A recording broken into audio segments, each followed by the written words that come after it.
Buenos días a todos. Sí, bien.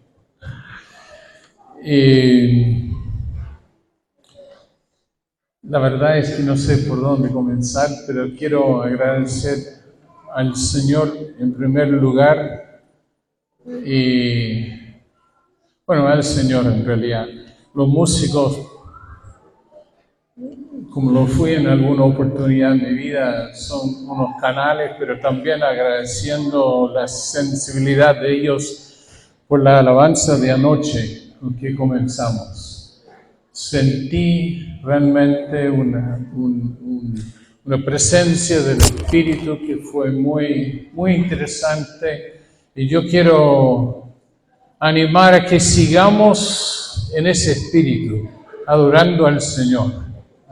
A mí eso es difícil, no todos los buenos músicos tienen la capacidad de conectar a la concurrencia en el espíritu, en una adoración profunda. Pueden ser buenos músicos, pero lo otro viene del espíritu, ¿cachai? Entonces, no todos tienen eso, y yo agradezco eso, lo que vivimos anoche, que vivimos hoy, la mañana, y lo que seguramente seguiremos viviendo en estos días. Gracias al Señor. Esta semana nos vamos a divertir, ¿eh? Harto. Vamos, si anoche nos divertimos con los avisos y con consejos de domingo, ¿cómo nos vamos a divertir con el libro de Romanos toda la semana? Te pasaste, hermano, te pasaste. Nos diste una píldora, pero bien, bien colocada, pero bien. Gracias al Señor. Por eso vamos a estar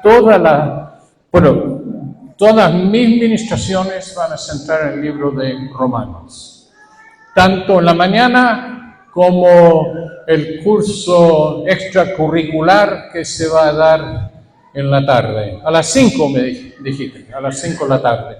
Lo que vamos a hacer ahora en la mañana y en estas mañanas que me tocan, vamos a ver el lema que se nos presentó para este encuentro. Y en la tarde vamos a ir más a la profunda de la carta de Romanos. La idea es tocar toda la carta, como se dijo. Creo que es un poco ambicioso. Estoy viendo que en 5 horas es imposible. Yo me acuerdo, yo no debería decir esto, ¿no? Porque ya pero yo me acuerdo cuando le dije a Katy cuál fue la idea de esta semana en Ranchillos. Y yo le dije que el lema es Romanos 12, 1 y 2. Más específicamente Romanos 12, 2. Entonces, a mí se me ocurrió ofrecer el curso adicional del libro de Romanos e intentar hacerlo en los días que vamos a estar aquí. Me acuerdo perfectamente la expresión de mi esposa. Dijo, no lo hagas. Yo interpreté esto que te vaya a meter en una cuestión que nunca va a salir. Es verdad, ¿eh? Las hermanas de la zona central, algunas de ellas estuvieron en un estudio del libro de Romanos no sé cuántas semanas, y un estudio bastante profundo, y ella sabía que en 5 sesiones no voy a lograr eso nunca. La idea es dar una pincelada de la carta, pero teniendo eso uno se puede ir animando para tomar el resto, para estudiarlo por sí mismo. Vamos a dar el trasfondo, vamos a hablar algunas cosas. Y yo me siento como Pedro, ¿no? Cuando él decía en 2 de Pedro, dice tengan en cuenta que la paciencia con que nuestro Señor nos trata es para nuestra salvación. Acerca de esto también les ha escrito a ustedes nuestro querido hermano Pablo, según la sabiduría que Dios le ha dado. En cada una de sus cartas, Él les ha hablado de esto, aunque hay en ellas puntos difíciles de entender, que los ignorantes y los débiles en la fe tuercen, como tuercen las demás escrituras para su propia condenación. Yo digo, ay, yo me siento identificado con Pedro, ¿no? Cosas que este Pablo escribió que no se entiende. Y seguramente van a surgir algunas preguntas en esta semana, me van a decir, bueno, ¿qué significa esto? ¿Qué pasa aquí? Y yo voy a decir que yo me siento identificado con Pedro, no lo entiendo. Tengo idea de lo que estaba diciendo. La idea no es interpretar Romanos, la idea es aprender lo que dice. La interpretación la vamos a dejar para el Espíritu Santo o para los teólogos. De hecho, esta semana puse por título, específicamente el curso en la tarde, Romanos para los demás. Es decir, que Romanos para los que no somos indoctrinados, no somos teólogos, no somos profesores, somos simples discípulos que queremos entender qué onda en esta carta. ¿Qué puedo yo aprender de esta carta que va a beneficiar no solamente mi vida, sino el propósito eterno de Dios en nosotros, ¿no? Así que van a ser van a haber algunas cosas difíciles de entender, y eso es verdad. Romanos es una de las cartas más difíciles, pero también más entretenidas para estudiar, más completas y más profundas de todo el Nuevo Testamento, pero lejos la más compleja, porque hay que entender algunos asuntos de trasfondo para poder entender lo que estaba diciendo Pablo en su tiempo. Después necesitaríamos del Espíritu Santo para enseñarnos qué significa esto para nosotros hoy. Así que vamos a comenzar dando gracias al Señor por esta carta. Comenzamos un poco atrasado. ¿Tenemos una hora igual, Samuel, o acortamos? Ya, ok. Bien.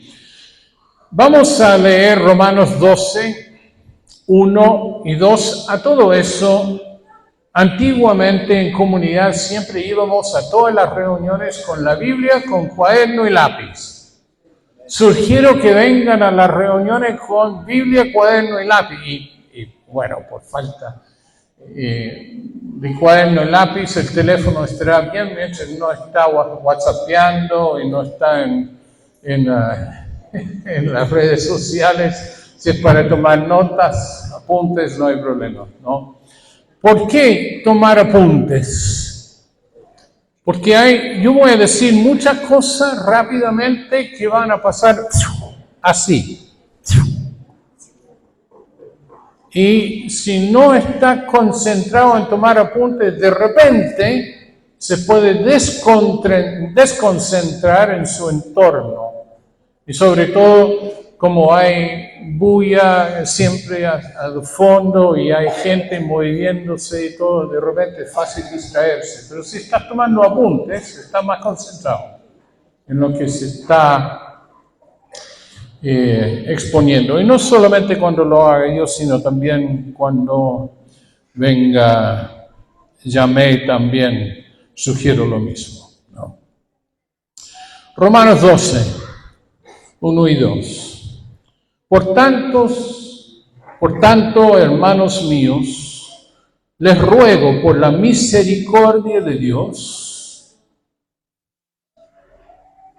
Vamos a leer los textos, algunos de los textos según el hábito de la lección divina, que es el primer paso de lección divina, es leer el texto varias veces y de varias formas para que quede grabado en la mente y en el corazón.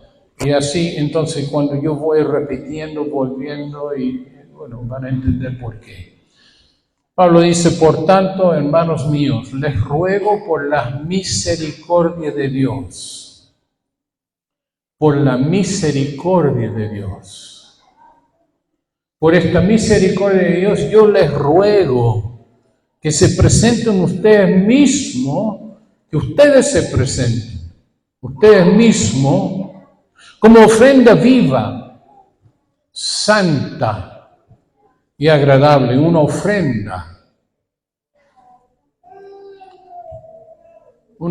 viva, santa y agradable, viva, santa y agradable, que se presente una ofrenda viva, santa y agradable. Este es el verdadero o el culto espiritual que deben ofrecer. Este es el culto que deben ofrecer. Preséntense como ofrenda, pues este es el culto verdadero que deben de ofrecer.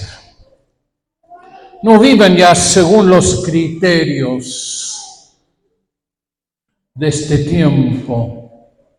No vivan según estos criterios. No se amolden a los criterios de este mundo, los criterios del tiempo presente. Al contrario, no vivan conforme a los criterios de este tiempo presente. Al contrario, cambien su manera de pensar. Sean transformados en su mente, dice otra versión. Cambian su manera de pensar, para que así, cambiando su manera de pensar, así también cambie su manera de vivir. Así cambiando su manera de pensar, así cambian su manera de vivir. Y que lleguen a conocer la voluntad de Dios. Es decir, cambiando su manera de pensar, ahora cambia su manera de vivir. Y para conocer la voluntad de Dios. Es decir, lo que es bueno, lo que es grato, lo que es perfecto.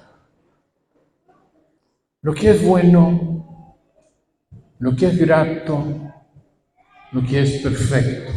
Estaba leyendo de la versión Dios habla hoy.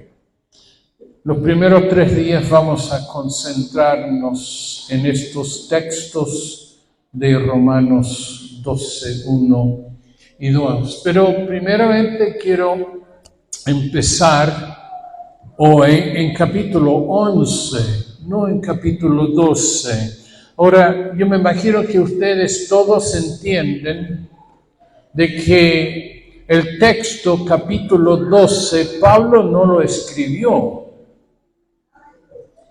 No lo escribió, eso se agregó después. Es decir, que el texto, las palabras, capítulo 12, como capítulo 1, capítulo 2, capítulo 3, capítulo 4, capítulo 12, Pablo no escribió en capítulos y versículos. Y nosotros muchas veces perdemos el significado profundo de los textos porque empezamos en versículo 1 de cualquiera de los capítulos que no existía en la carta original. Hay que borrar Para entender lo que el apóstol estaba diciendo hay que borrar capítulo y versículo.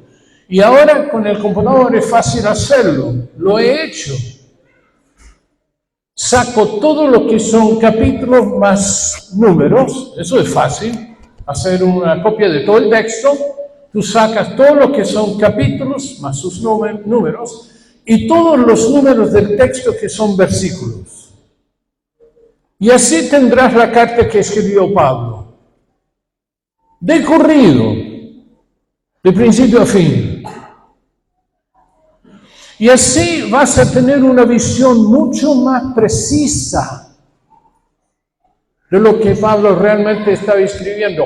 Y todo el Nuevo Testamento es así. El Nuevo Testamento no se escribió con capítulos y versículos, sino era como quien escribe una carta. Bueno, hoy día no se escriben cartas. Quien escribe un correo electrónico, una cosa así, no sé. No se usa esa figura. Esa figura se expresó. Los capítulos y versículos se incluyeron después, mucho después. Entonces, para entender muchas veces los textos, hay que leerlo dentro de un contexto mayor, olvidándose de capítulos y versículos. Entonces, nosotros vamos a empezar en capítulo 11.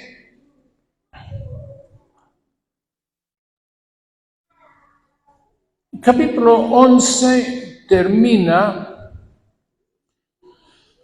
para nosotros lo que tenemos aquí, para Pablo no terminó, siguió.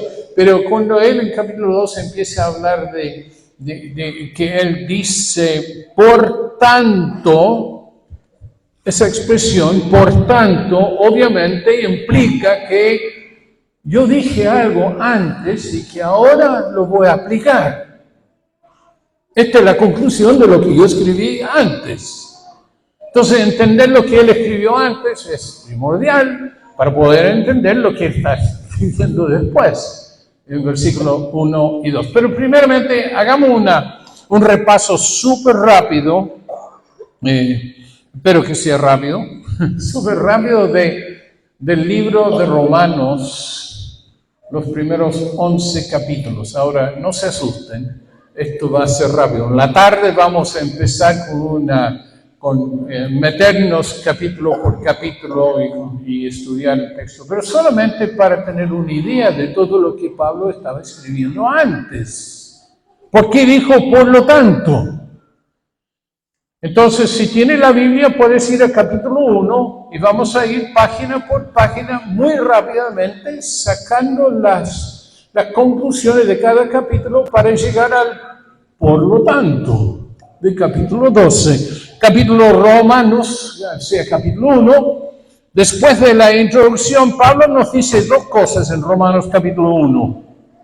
Primeramente, él dice que el Evangelio es poder. No dice que el Evangelio tiene poder. Dice que el Evangelio es el poder de Dios para la salvación. Es que muy interesante esa expresión. Hay que saber definir qué significa Evangelio entonces. Este es el poder de Dios para salvación. Y que la vida de los hijos de Dios es una vida por fe, de principio a fin. En Grecia.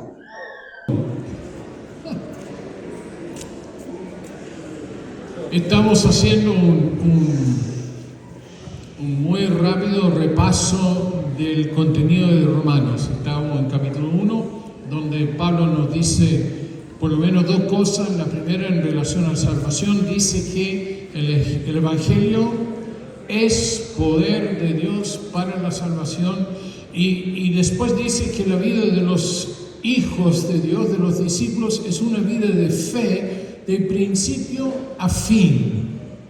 De principio a fin. Nacemos en Cristo por la fe en Él.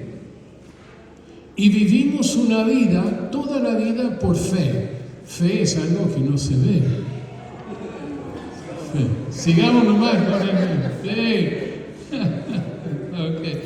Y también dice, segunda cosa que dice en Romanos capítulo 1, dice que la humanidad completa está bajo la condenación de Dios, porque ha cambiado la gloria de Dios inmortal por imágenes de hombres mortales, por especie que está en paupérrimas condiciones espirituales y físicas, en la espera solamente la ira de Dios. Así termina el capítulo 1. ¡Qué alegría! Nos deja ya listo para cortar las venas, pues. Capítulo 2 dice: en aquel día de la ira de Dios, cada uno será juzgado conforme a su propia actuación en esta vida. Ese es un principio muy importante. Muy importante. Cada uno será juzgado de acuerdo a su actuación en esta vida. Y que el juicio de Dios será justo y será para judío y gentil igual. Quiero que mantengan eso porque es muy importante, ese principio. Quiero hacer un entre paréntesis aquí. Seguramente voy a decir un poco más sobre esto en la tarde. En relación a lo que decía Samuel,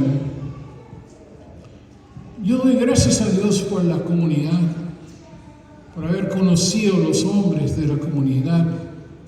Hace muchos años atrás, primeramente nos llegó a Santiago, nos llegó Iván Baker, después conocimos a Cristian, después a Jorge, después a varios otros más maestros de la palabra, y damos muchas gracias por ellos. ¿Por qué?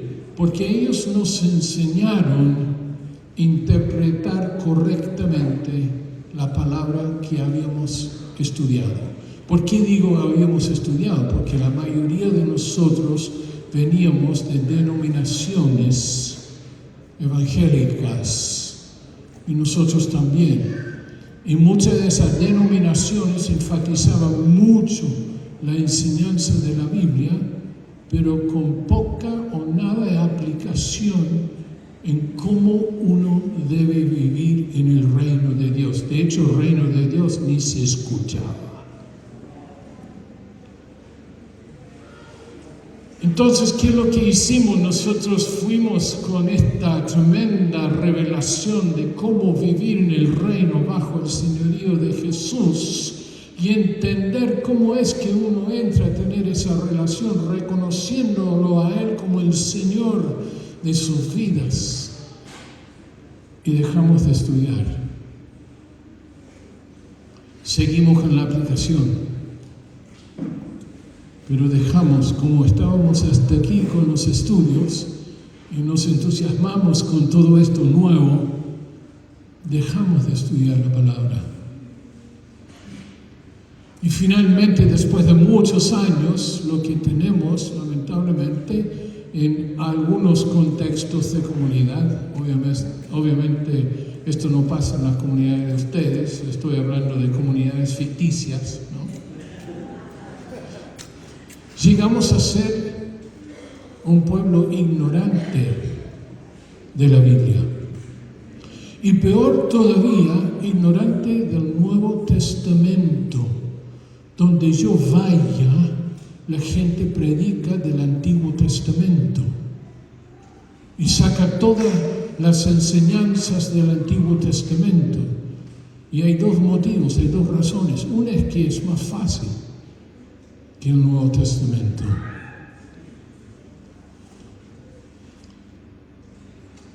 Y segundo, nosotros tenemos que entender algunas cosas que nos cuesta entender, y eso es que, y eso lo voy a hablar más hoy en la tarde, Israel no es la iglesia.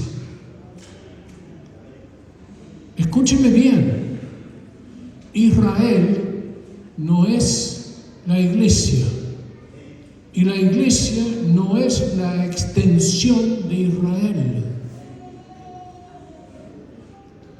A lo mejor eso no lo has escuchado nunca, pero es así.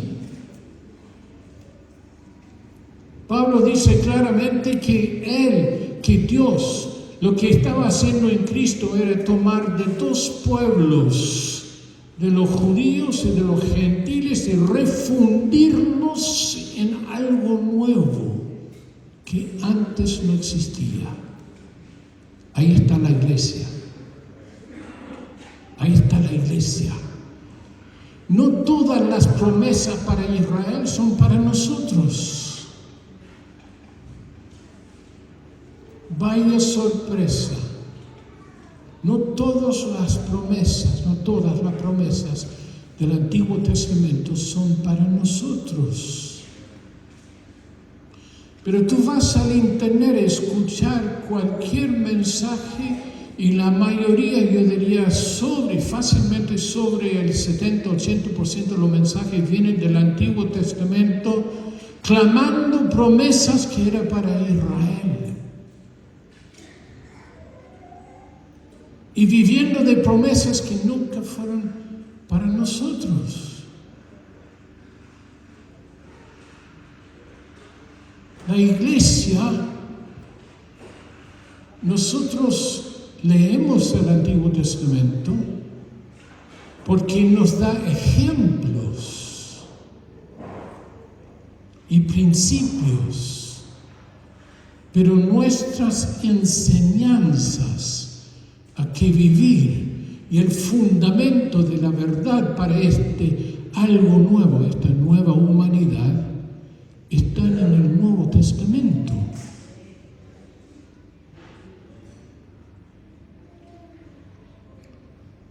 ¿Creemos en el Antiguo Testamento? Sí.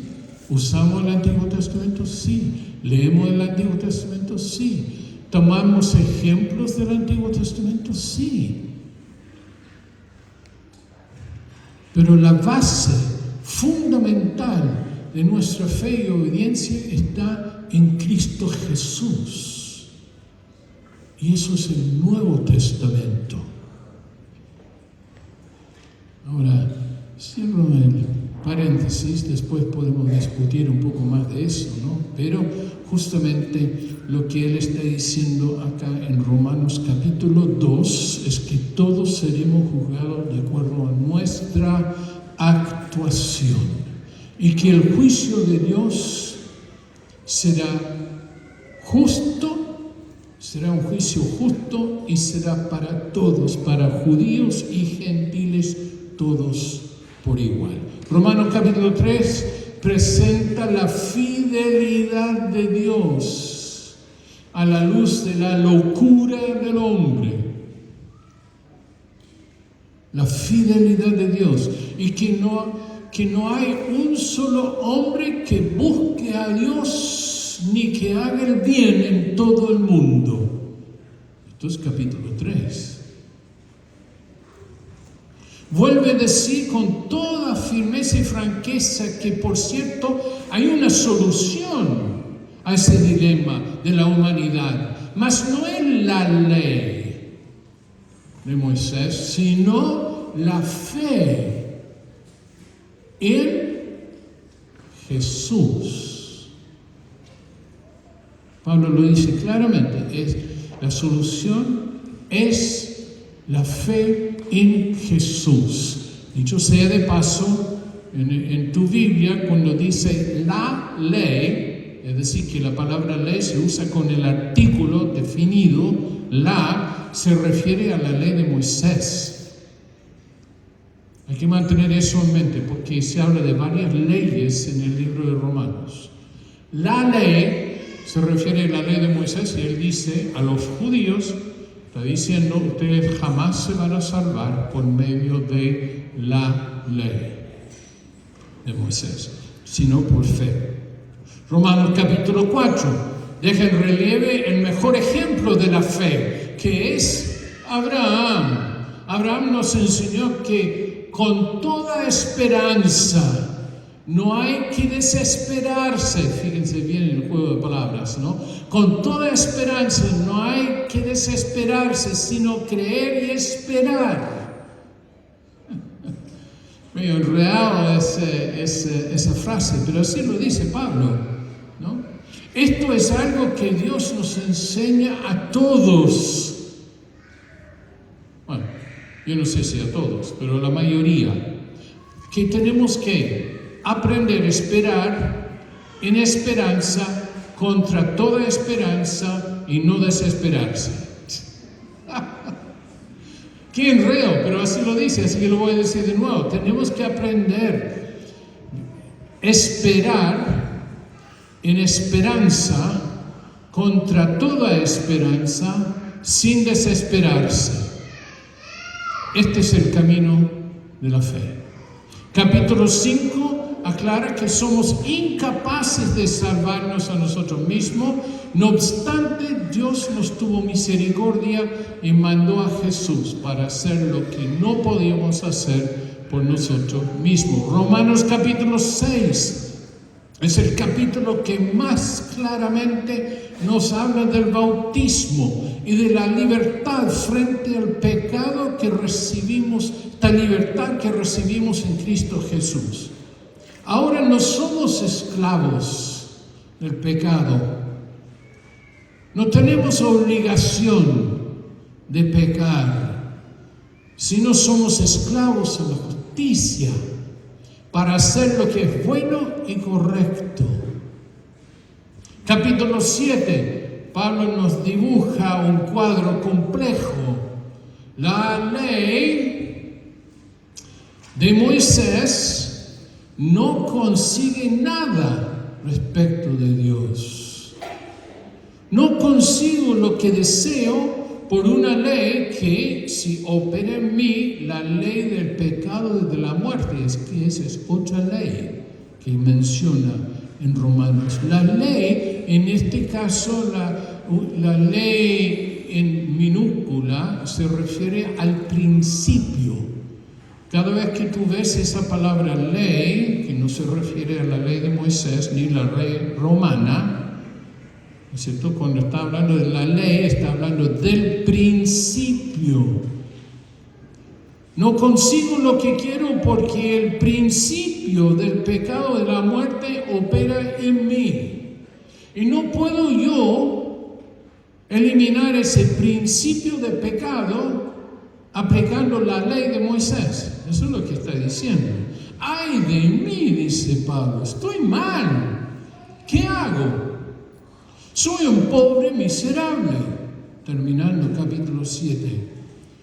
Con la mente sirvo a Dios, pero eso no me sirve de nada, porque con mi cuerpo sigo pecando de lo más lindo. ¿Qué hago? Pero termina el capítulo diciendo, gracias a Dios. ¡Qué curioso! Gracias a Dios por este dilema. No quiero pecar, sigo pecando. Gracias a Dios. ¿Qué onda? Bueno, lo vamos a entender. Capítulo 8 nos presenta otro cuadro, menos mal. Ya empieza a tocar en mayor y no en menor, no en tono menor, ¿cierto? Empieza a hablar de cosas positivas. Este es un cuadro positivo, un cuadro en el cual el Espíritu Santo, el gran ausente en la carta desde capítulo 1 hasta aquí, capítulo 8, ahora introduce el Espíritu Santo, entra en el escenario y lo cambia todo. Lo cambia todo. Jesús termina con la condenación del pecado. Ya no eres condenado. ¡Aleluya! Dilo. ¡Aleluya! Ya no estás condenado, ni estarás condenado por tu pecado, por causa de Jesús. Jesús termina con la condenación del pecado y el Espíritu Santo termina con la compulsión de pecar. Dile aleluya. Es un poco poco menos voluminoso. Jesús terminó con la condenación. Y el Espíritu Santo termina con la compulsión. Amén.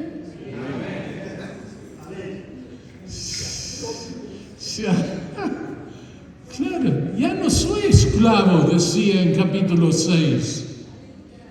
Porque en capítulo 6 morí en el bautismo.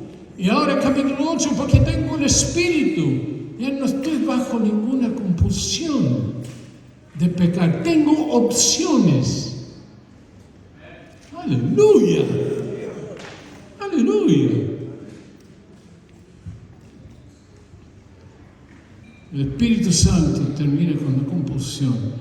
Y Pablo termina ese capítulo diciendo, más que vencedores somos. Aleluya. Es el capítulo 8. Después vienen capítulos 9, 10 y 11. Porque Pablo está escribiendo una carta a una iglesia dividida. Tal vez no dividida todavía en teología, pero dividida en raza. Esta iglesia, no sabemos si es miti-miti, pero una parte es judía, otra parte es gentil. Por eso a lo largo de toda la carta él sigue diciendo a los judíos y a los gentiles, porque esta iglesia, la cual Pablo no conoció todavía, es una iglesia mixta. Entonces, a lo largo de la carta, Pablo está escribiendo el Evangelio, que, ojo, el mejor título de este libro no es Carta a los Romanos. ¿Sabe cuál es? El Evangelio a los Romanos. El Evangelio, como el Evangelio de Mateo, el Evangelio de Marcos. Este es el Evangelio de Pablo a los romanos.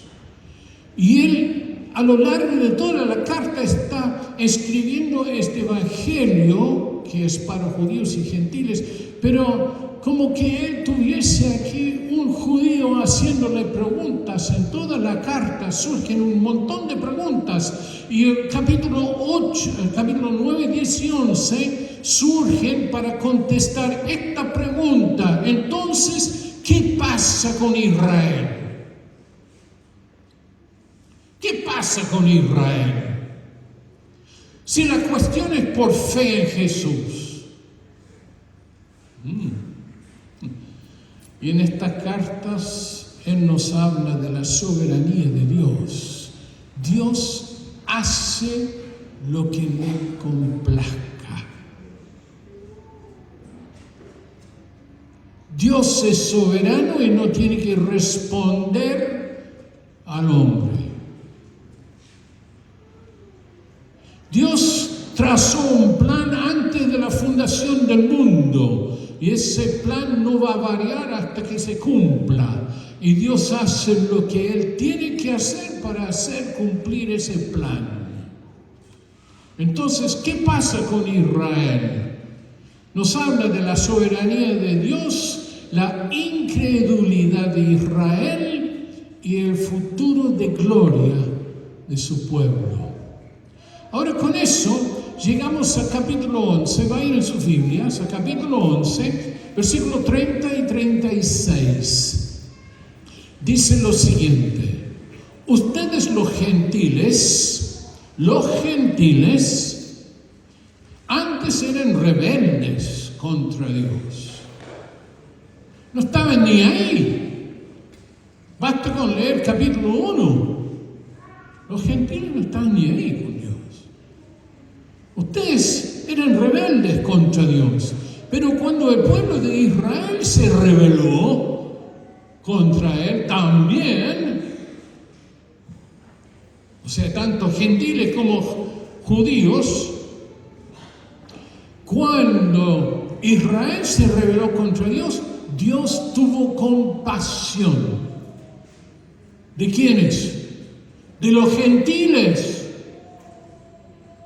no de Israel. Tuvo compasión de los gentiles y no de ellos, dice. Ahora ellos son los rebeldes, Israel. Y ustedes, Dios les mostró su misericordia. Ustedes que no estaban ni ahí, decían que no hay ni un hombre que busque a Dios ni quiera hacer lo bueno. Esos son ustedes, po.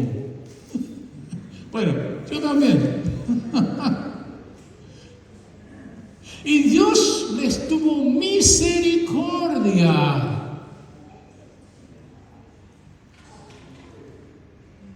Ese amor que no se merece. Ese perdón que no se buscaba. Les mostró misericordia para que ellos, los judíos, también participen de la misericordia de Dios. Y cáchate este versículo 36 dice: pues Dios encarceló a todos en la desobediencia para poder tener misericordia de todos. ¡Qué increíble! ¡Qué impresionante! Nuestro pecado, nuestra terquedad, la rebeldía y la soberbia de Israel, todo le sirve a Dios y a sus propósitos. Dios formó y eligió a un pueblo para enviar a Jesús al mundo. Eso era el propósito de la existencia del pueblo de Israel. Y como no encontró ningún pueblo en el mundo digno para esa tarea, Él comenzó. Hizo un pueblo de lo que no era pueblo, de que ni siquiera existía. Y tomó a Abraham, Isaac, Jacob y las promesas que les hizo y formó un pueblo, el pueblo de Israel, que tenía dos propósitos, hermanos. El primer propósito fue llevar todo el mundo el Evangelio de Cristo.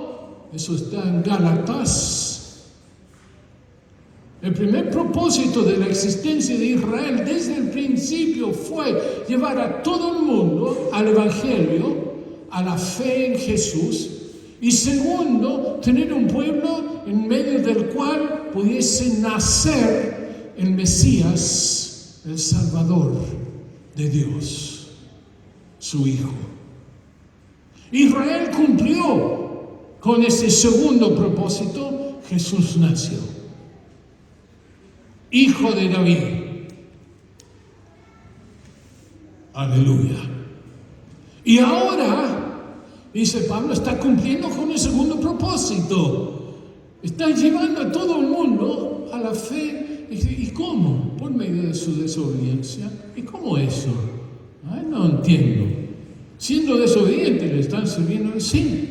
Porque por causa de su rechazo y su rebeldía, Dios les cortó, los tiró y tomó otros y los injertó por su misericordia. Estos que no merecían ahora son. Y él dice aquí en este versículo una cosa increíble. Lo hizo así. ¿Por qué? ¿Para qué? ¿Para qué? Para mostrar su misericordia a todos, a gentiles y a judíos. Si hay algo que descubrí en este estudio de Romanos para este retiro espiritual, es esto: Romanos no es solamente un libro que habla de nosotros y nuestra salvación. Es un libro que nos revela a Dios y que habla de Dios. El énfasis de Pablo es Dios, lo que Él hace, y de Yapa lo que recibimos. La misericordia es de Dios, la salvación es de Dios, la santificación es de Dios. Aleluya. Todo es de Él, es por Él y es para Él. Si algo que me impactó de este libro es que siempre lo leemos desde nuestra humanidad.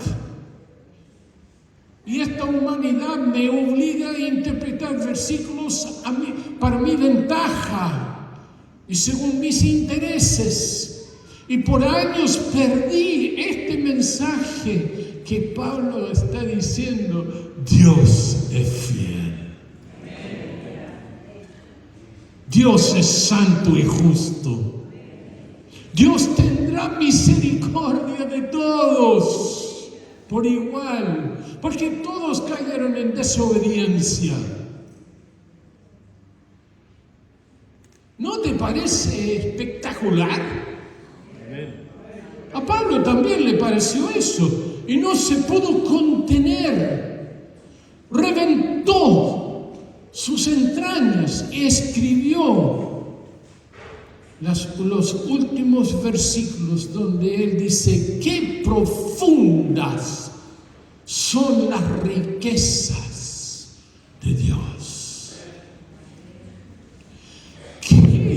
Y su sabiduría y su entendimiento. Nadie puede explicar sus decisiones ni llegar a comprender sus caminos. Pablo lo dejó súper bien mostrado. Nadie entiende a Dios. Pues ¿quién conoce la mente del Señor realmente? ¿Y quién podrá darle consejos? ¿Quién le ha dado algo antes para que Él tenga que devolvérselo? Porque todas las cosas vienen de Dios y existen por Él y para Él. Gloria para siempre a Dios. Amén. ¿Se da cuenta? Impresionante. Pablo revienta en una doxología. ¿Qué es eso? Doxología. ¿Qué es eso? Es un himno. Es un himno escrito, una exclamación, la que se celebra, se ensalza la gloria de Dios y de Jesucristo. En el Nuevo Testamento hay muchas doxologías y siempre vienen como consecuencia de algo increíble, un wow. Y sale el wow y escribe la doxología. ¿Has escrito una doxología alguna vez?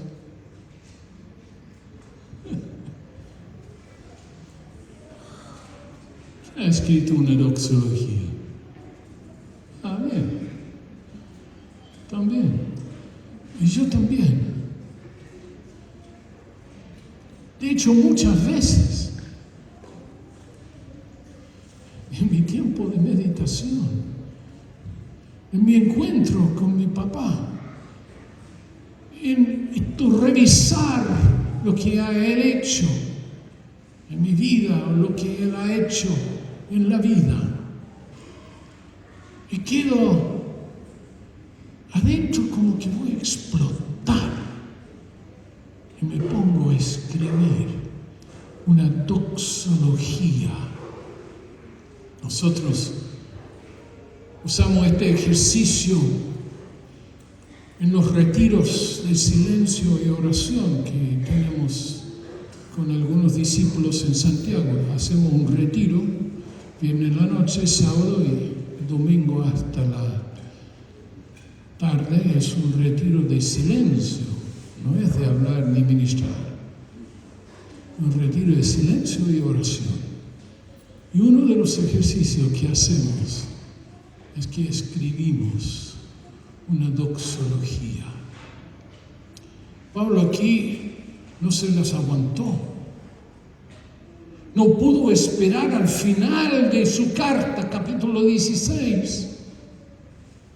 En este momento estaba tan lleno de Dios que rompió en esta doxología, profundidad de las riquezas y de la sabiduría del conocimiento de Dios. Este Dios que fue tan sabio de finalmente condenar a todos para poder mostrar su gracia y su misericordia a todos por igual. ¡Qué tremenda! A mí no se me habría ocurrido, ni a ti tampoco. Esto es de Dios. ¿Quién entiende cuán insondables son sus juicios, inescrutables sus caminos? Pues ¿quién ha conocido la mente del Señor? ¿O quién llegó a ser su consejero? A veces queremos aconsejar a Dios. ¿Has escuchado tus propias oraciones alguna vez? Queremos aconsejar a Dios. Pero ¿quién llegó a ser su consejero? ¿O quién le ha dado a él primero para que le tenga que recompensar esta idea de que yo elegí ser cristiano y ahora Dios me va a bendecir? Yo no voy a decir que es del diablo, pero está por ahí cerca. Eso no es así. Jesús mismo dijo a su gente: ustedes no me eligieron.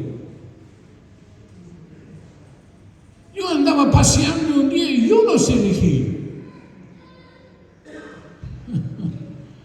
¿Qué cosa? ¿Quién entiende eso? Dice. Porque de Él, por Él y para Él son todas las cosas. A Él sea la gloria para siempre. Amén. Por Él y para Él somos nosotros, todos. A Él sea la gloria, los siglos.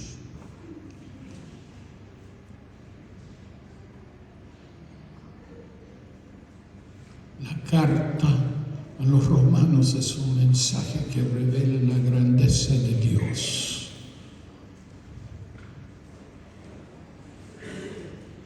Y cómo esa grandeza cubrió mi necesidad. El ganador después de todo es Dios. Es Dios.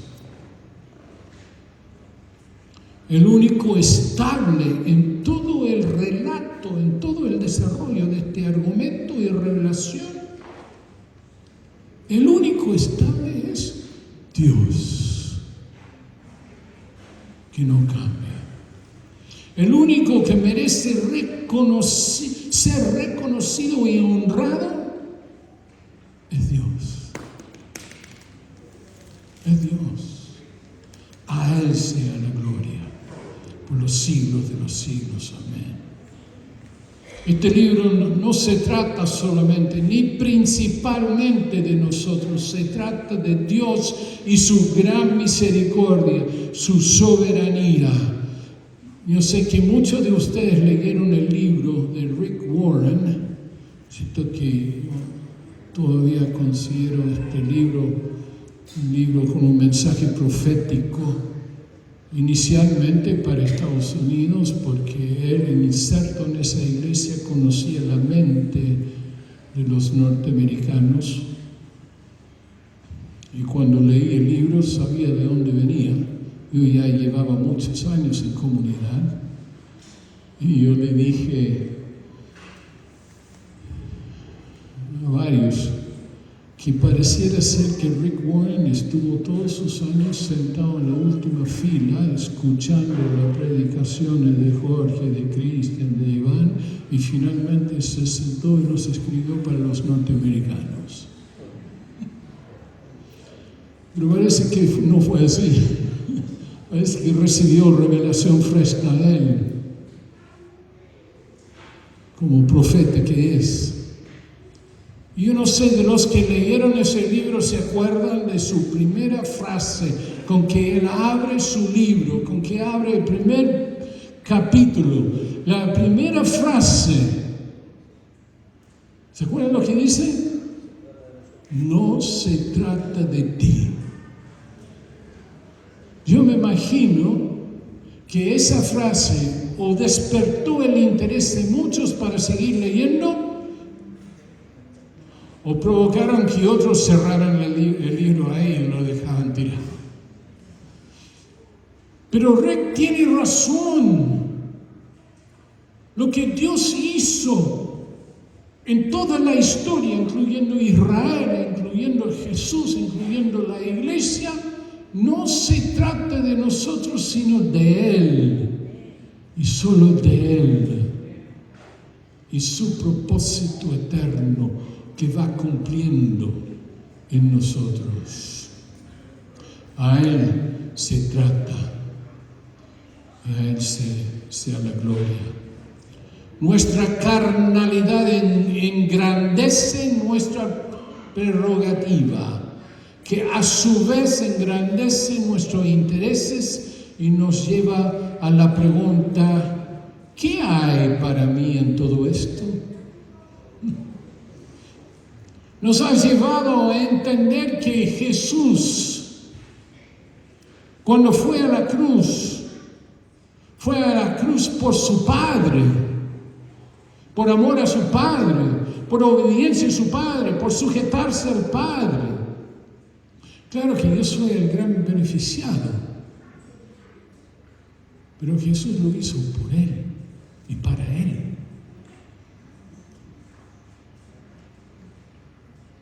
Era parte del plan de mostrar misericordia a todos.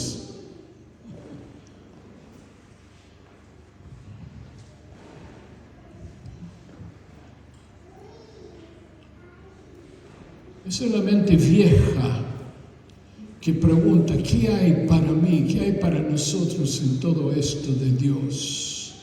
La mente vieja, carnal, reprobada, busca su propio beneficio en todo.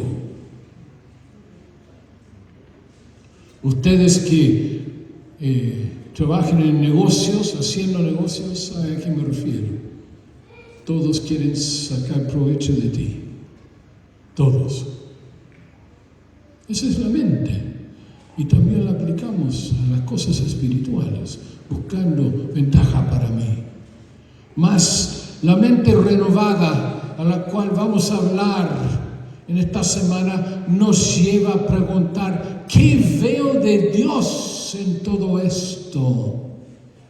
¿Qué está haciendo Él que pueda aprender yo de Él? Pues todo es de Él, y por Él y para Él, a Él sea la gloria, por los siglos de los siglos. Amén. Como dice Pablo en Efesios, otra doxología. La gran misericordia de Dios nos lleva a una gran doxología para Dios. Gloria a Dios. Doxa es la palabra en griego que significa gloria. Doxología es la gloria escrita en palabras. La gran misericordia de Dios nos llevó a la gran doxología para Dios. ¡Qué riqueza! ¡Qué profundidad de su conocimiento y de su sabiduría! Me rindo ante tal grandeza y profundidad. Amén.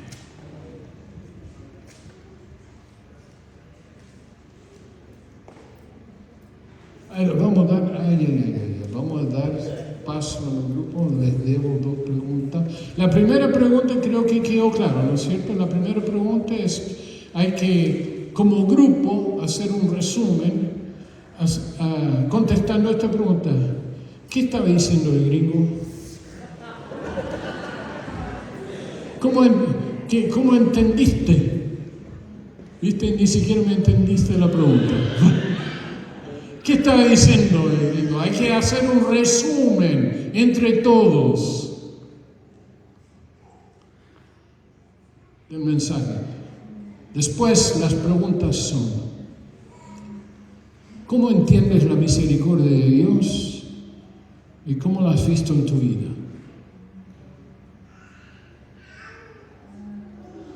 ¿Cómo entiendes la misericordia de Dios? ¿Y cómo la has visto en tu vida? Segunda pregunta. Y esto es en preparación para, un poco para la tarde, un poco para mañana. Esta pregunta dice: ¿cómo ves al mundo de hoy? ¿En qué condición está? ¿Y por qué? ¿Cómo ves tú el mundo de hoy? ¿En qué condición está? ¿Y por qué está en esa condición? Esas son las 2 preguntas después del resumen.